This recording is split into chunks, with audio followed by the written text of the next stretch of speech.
Shifting our focus now to India in a significant reversal just weeks after a major aviation policy announcement, the government has now put on hold its directive that would have made 60% of airline seats free to choose, a decision meant to benefit flyers but now shelved after industry pushback.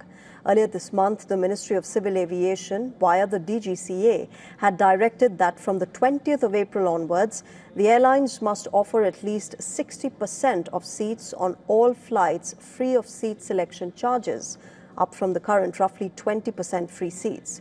This was pitched as a big passenger-friendly move to reduce hidden fees during booking.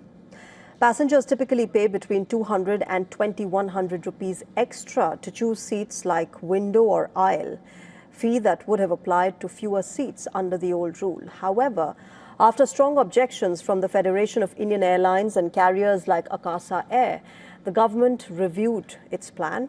Airlines argued the rule would cut into their ancillary revenue, potentially forcing them to raise base airfares and clash with India's deregulated tariff regime.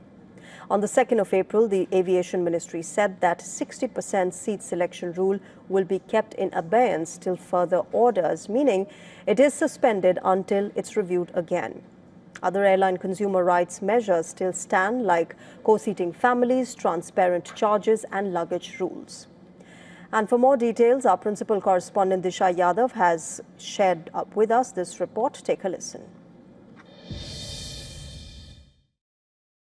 The government currently has paused the directive that had mandated the airlines to offer 60% of its flight seats free of cost to the passengers, which actually meant that no additional charges should be levied to the passengers for 60% of the flights.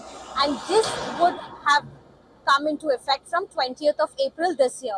However, the airlines have strongly objected to it, citing three big reasons. They say that these extra charges form a big part of their revenue, like the meals, baggages, as well as seats. So if they end up giving 60% of the seats free of cost, then it would cut big part of their earnings.